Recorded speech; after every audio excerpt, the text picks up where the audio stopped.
Hi friends, host Derek here.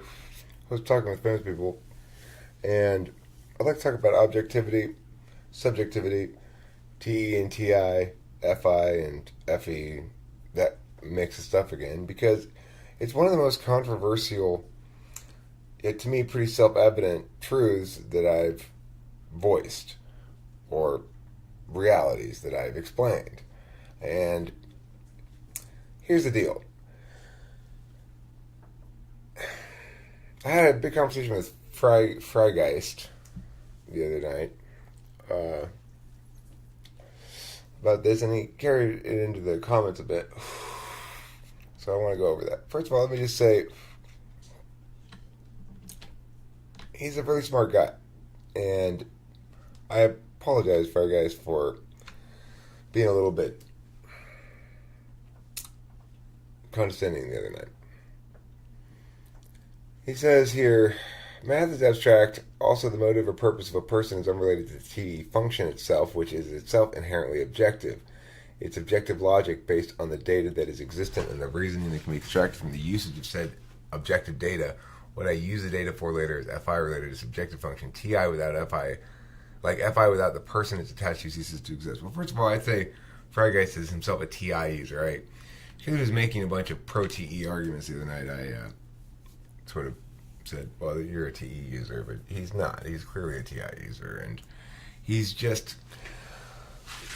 wrestling with definitional problems, basically. So he really wants to believe in empirics as being more reliable than reasoning. It's not, of course, and it's vastly less reliable in general. The reason is because it's not true what he says here, that it's objective logic based on the data that is existent and the reasoning that can be extracted by the usage of said objective data. Okay, so to demonstrate what's wrong with this, I came up with a bit of an analogy. You think about a waitress. She serves 10 people, and each of the 10 people alternately orders orange juice or coffee. First guy orders orange juice, second lady orders coffee, third guy orange juice, fourth guy coffee, back and forth, all 10 people, okay? Now, the reality is, that's data, quote unquote. Half of the people got orange juice, half the people got coffee. And they alternated. The waitress, chances are, isn't going to notice this at all. Now, we might say it's objectively so, nevertheless, but it's not objectively so until we define it as such, until we measure that data. What Freigeist is attempting to do is avoid the observer entirely, as though the data exists without it being framed. But of course, it never does. So if it's a waitress, she might not notice that data might not never be existent. It might not ever instantiate. Let's say she's a scientist instead of a waitress who's running an experiment and giving people coffee or orange juice regardless of what they order to drink, alternatingly, and seeing if people react differently when they get orange juice they didn't order or coffee they didn't order. In that case, you're creating the situation that you're measuring, okay? So you're doing it for a reason. It doesn't ever occur that data gets collected without your motivational frame that determines why you're doing it and what it means. Like I said, if it's a waitress, she may just note it as an oddity and not think about it again. She may not notice it at all. Or she might notice it and conclude that if this pattern persists, I'm just going to line up a bunch of orange juices and coffee so I don't to save myself more work or something. In that case, it's what the data is depends on the frame entirely. And of course, there is no objective data that exists outside of an individual framing it, because that would imply that reality is data before it gets turned into data. You know, it's mistaking the map for the territory. Once you call some sort of experience data, then you've represented the experience into some sort of meaningful measurements that are both meaningful because they've been assigned a meaning, and measurements because you've intentionally done so. There's no way around this. All right, so just because something's less objective doesn't mean it's less correct. And let me explain what I'm talking about. I went to the supermarket yesterday with Cameron, and two things I experienced there, I turned into data. Okay? So, this is a perfect example. We were in the supermarket, and I was looking for the water. I was down on this end of the supermarket, like towards the middle, actually. And then there's this end, and then there's this end, right? So I walked down here. I thought it was down here somewhere. But I went aisle, and then there were two more aisles to go. And it's like, well, I guess it's not down here because I checked all these spots. And I turned around and walked the other direction, looking the other direction. And I passed Cameron, who was walking behind me. And I'm like, well, I guess it's not down there. I thought it was down there somewhere. And then I kept walking this way. Cameron noted that I hadn't looked at all the aisles on that side. I had just looked at, most of them, and then concluded I must be going the wrong direction for no reason, for no good cause, right? Instead of following me, he said, I'm just going to look at the rest of the aisles down here. Of course, it was the next aisle that I hadn't looked at. And he's like, Eric. I'm like, oh, okay, I guess it was down there. And I went down there, and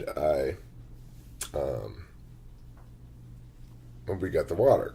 Now, no, Cameron was correct because he was more subjective, more particularist. I was objective, ready to admit I was wrong in a moment's notice. So I was walking down this way, and once I concluded that I was probably wrong, I turned around the other direction. I conceded to myself that I was wrong. I'm not interested in being right in this instance. I'm just looking for the water. If I am interested in being right, then I'm being subjective.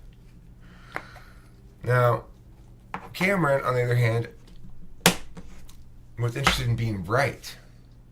In other words, he was interested in actually getting the water. He didn't care about the disinterested calculus of where the water was in terms of linking it to himself. He was just trying to get to the water. Another example. We went outside of the supermarket afterwards. We had a shopping cart full of sodas and water, basically just sodas and water, and I got a little bit of candy. And for some stupid reason, I left this shopping cart on the sidewalk and then started carrying stuff from the shopping cart to the back of the car. Cameron got out of the car, got the shopping cart off the sidewalk, pushed it to the back of the car where it should have been, where it makes unloading a lot easier. Now, note, he's correct and again subjective because I'm looking at it from a universal rule thing. Oh, well, it's not very far from here to the back of the car, and there's plenty of room to leave the shopping cart here, and I have to kind of squeeze it between the two cars. I'm just going to leave it here. I'm not going to be subjective. I'm not going to concern myself about what's easiest on me. I'm going to think about things generally in that fashion, or universally, objectively. Cameron, on the other hand, is noting the particulars of this situation. It's not always a good idea to put the shopping cart behind the car. It depends on the situation, right? And sometimes it is a good idea to carry a little distance from the shopping cart to the car. If the cars had been closer to my car, I wouldn't have been able to squeeze it through. I would have pushed the shopping cart all the way around. Even then, it might have been a good idea. But you see, that's TE, in making that particularist calculus. Not whether or not objectively it is so that one ought to push the shopping cart around to the back of the car, but whether it's a good idea right now given these specific circumstances only. So, of course, whether or not it's a good idea right now given these particular circumstances only means calculating it in terms of your interest. Always in terms of your interest. What's my interest here? What's my goal? What's my outcome? That makes it subjective. Now, it's true that it's often more correct. It is more correct about the particular. Definitionally, it's more correct about the particular than TI is. Because TI is not concerned about the particular. It's concerned about the general and the universal. When things are defined by their particulars, TI has a word for that. It's called special pleading. It's a fallacy, right? Oh, well, we can't apply any universal rules here because it's defined by its particulars. Well, that's entirely arbitrary and entirely subjective. So TI rejects it as fallacious because TI is objective. Now, this notion that Freigeist has of data existent outside of oneself,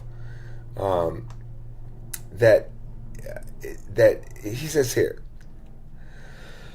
yes, TE is a manner of attention to data that exists despite oneself, not because of oneself.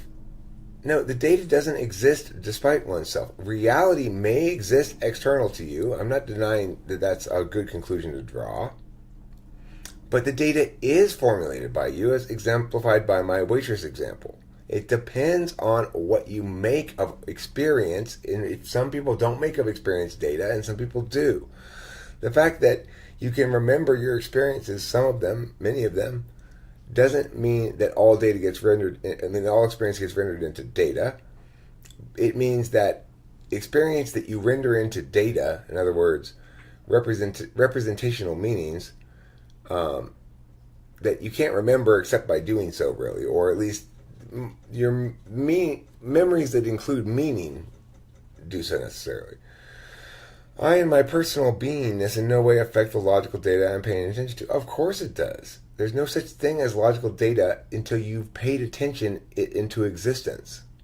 There's no basis of any source coming through me onto said data, be it of emotional nature, what I'd like to be the truth, what I'd like to present the truth as, or be it of the nature of it lacking of information or coming to false conclusions. Okay, so what you're trying to say there is that if you are focused on being unbiased, that makes you objective. But of course that's absolutely completely false. I can be biased. Everybody's biased, right? Everybody has advocacies they prefer. You might say I'm biased in this advocacy, right? I'm arguing in favor of a point, and you're arguing in favor of a point too. You can't really say that anybody's an advocate without expressing both an advocate and unbiased. So if you're affirming a given statement, if you're affirming a given position, you're necessarily expressing a bias. You're preferring that position over any other.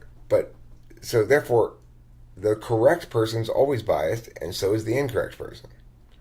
The question isn't whether somebody expresses bias, but whether that bias prevents them from making a disinterested calculus.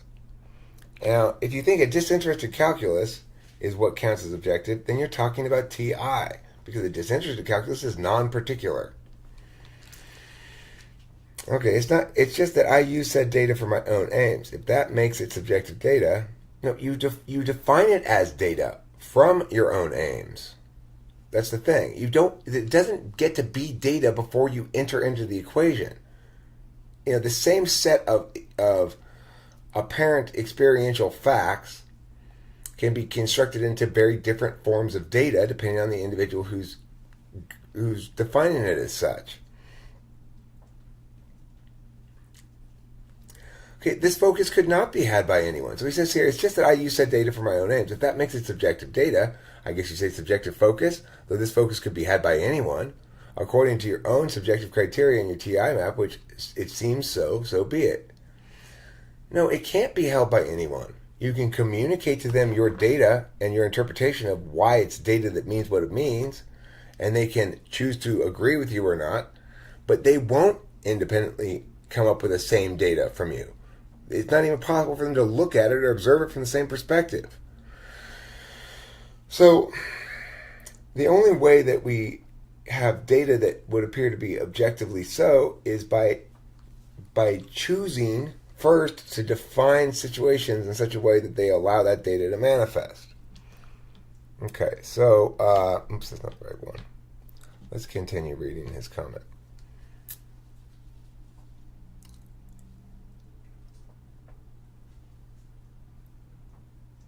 Our differences are superficial at core and most likely about rigid semantics, and I don't care for wording. That's not true. You do care for wording a great deal because you're objecting that this is subjective, objective, whatever. The semantics I'm trying to resolve. I resolve them by defining things for you. That's resolution. There's no other resolution. You can't be right and express it in the wrong words, right? So it's not like it's just a matter of semantics. It's that you're not understanding the necessity of an observer prior to any manner of attention, and how that the fact that an observer is in the mix doesn't render something objective or subjective at all. And it's not an emotional thing. There's no reason to conclude that somebody who's made a decision with their FI is more wrong than somebody who's made a decision with their TI or their TE. But it doesn't mean that they're not less objective, because, as I've indicated before, we use the word subjective and objective mostly as a stand-in for logical, irrational, rational, right, basically. Now, what's interesting is Freigeist is very determined not to be wrong. He's not very determined to be right. And if you look here, it says, there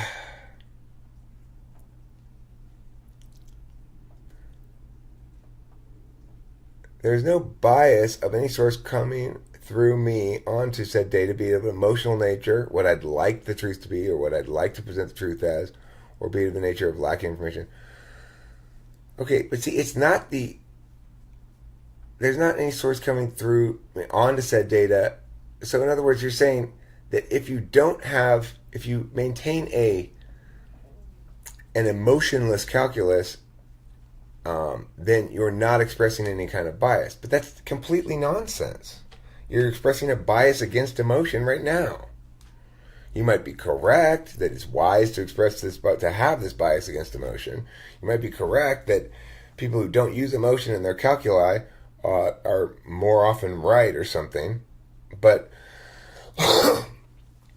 that doesn't mean that it's desirable necessarily to do that. It depends on whether you want to prioritize the particularist or the universal.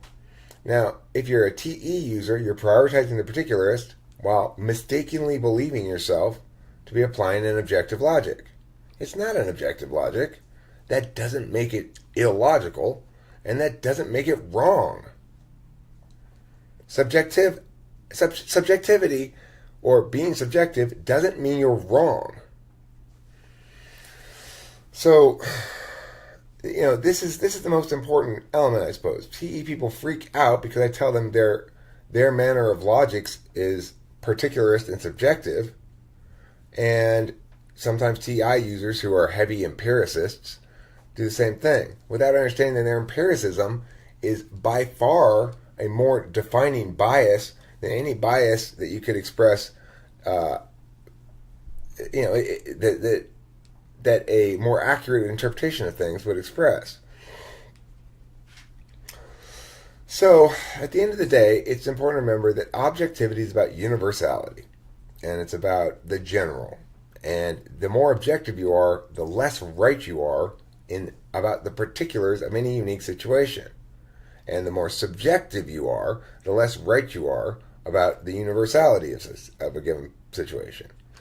Or a given statement or claim. It's also important to remember that we only argue ever about statements and claims and warrants and impacts and words.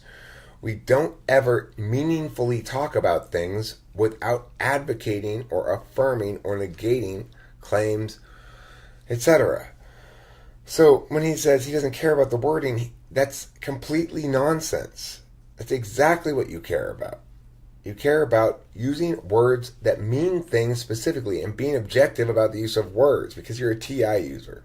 You're a TI user foolishly is trying to attach yourself to a TE team, which is never going to take you anywhere except to stupidity land.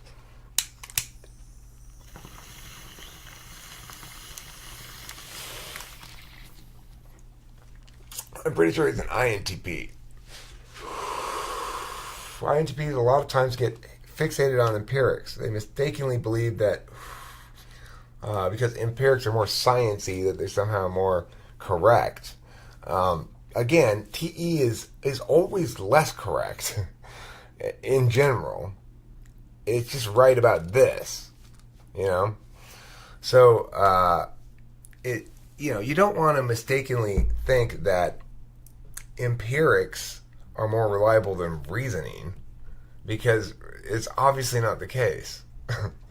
I mean, it's only the case for shit like going to the supermarket. It's always the case for shit like that, but it's never the case for anything meaningful that we talk about on a general level.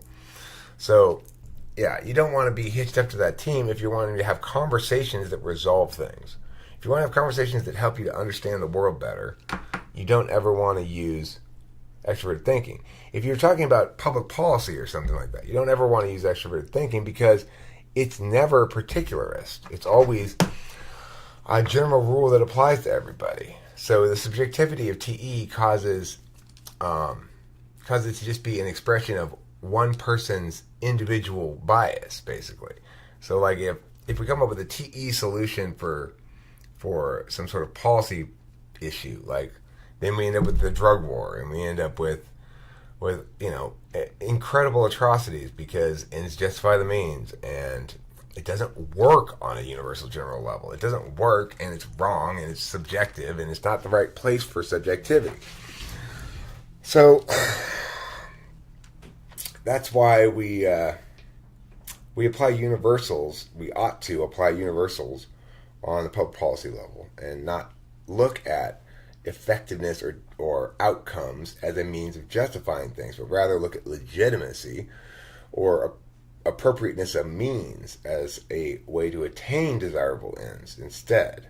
And if it doesn't meet that the second criteria there of legitimacy, then it doesn't get to justify itself by outcomes or impacts, because those are just predicted and we know for certain that it's illegitimate. Anyway, that's applying TI objectivity on a policy level. We don't worry about the outcomes and the impacts. We worry about the legitimacy of the thing we're attempting to do. And if it is legitimate, then we assume it will either have good impacts or no impacts. And then it's safe to do. What we don't want to do is create unjust impacts, which is what happens when we apply extroverted thinking or introverted feeling or extroverted feeling at the policy level. It's the only place where you cannot use really anything but TI, and if you do, you will create massive injustice. You don't want to look at empirics at the policy level, ever. It's not meaningful. It only leads us astray. It's like if all the people in Congress looked at the astrology charts to make decisions about what the country should do. It's idiotic. And just because Joe can successfully argue that this is going to save this many lives by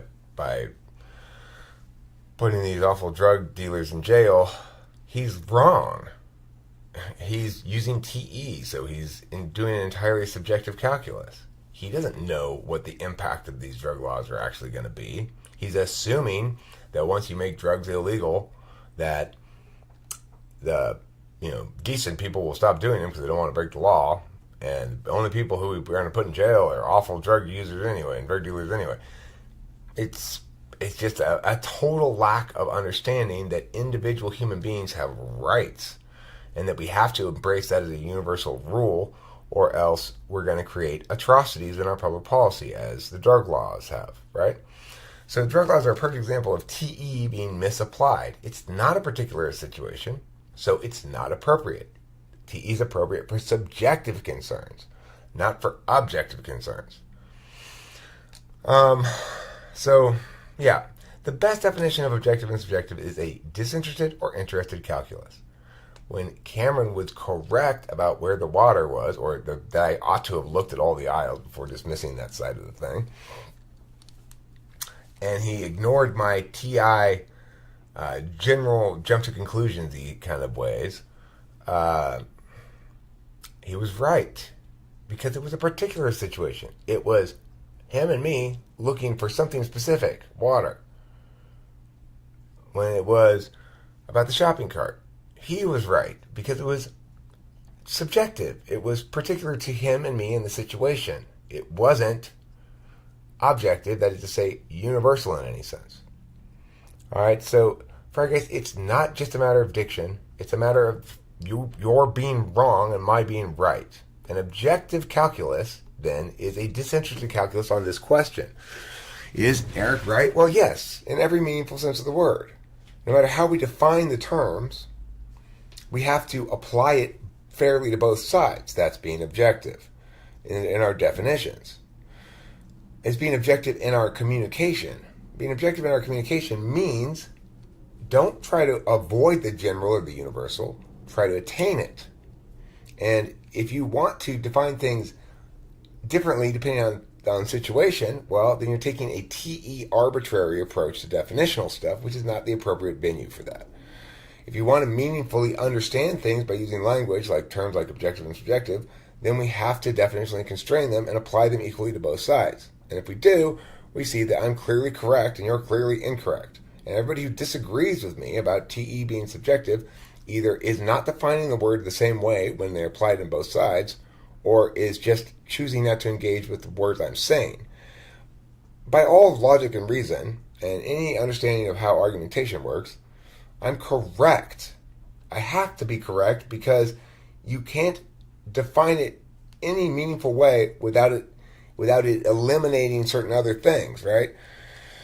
So, and because you can't just arbitrarily shift definition when you feel like it so that you get to claim what you want to claim for reasons unknown. I mean, the thing is, you're so attached to the terms, right? You can't stand the idea that empirics might be subjective because you're subjectively attached to the notion that objectivity is better. But again, and for the last time, hopefully in this video, maybe for a while, empirical data is the most subjective because some particular guy collected that data, defining what the data was being collected for and how. And so the more precise the data, the less meaningful the data. And the more precise the meaning, the less precise the data. And that's necessarily the case because we're not just talking about objects and subjects, we're talking about universals and particulars. Thanks for watching. Don't forget to eat plenty of cheese. And remember, being logical, being rational, being objective is not the same thing as being right. There are multiple kinds of circumstances in the world, and each one is suited for one or more manner of attention most optimally. If you're playing soccer, you should not be worrying about objectivity and subjectivity at all. It's not a language-based thing. It's SE. If you're trying to find water in the supermarket, you shouldn't be trying to use deductive reasoning. Like, well, it's either on this side or that side, and I think it's on that side, but I'll look a little ways down there, and then if not, it must be on that side. Just fucking walk the whole shore or something. I don't know. I don't know what the TE person does. But obviously, the notion that being logical or rational or objective is preferable in all circumstances is insane. Some of us are naturally more logical and rational, but that doesn't mean we should apply that inclination or natural instinct in every single circumstance. So, be okay with being subjective. It's good. If you're not subjective some of the time, you're doing it wrong. Anyway, thanks for watching. Don't forget to eat plenty of cheese.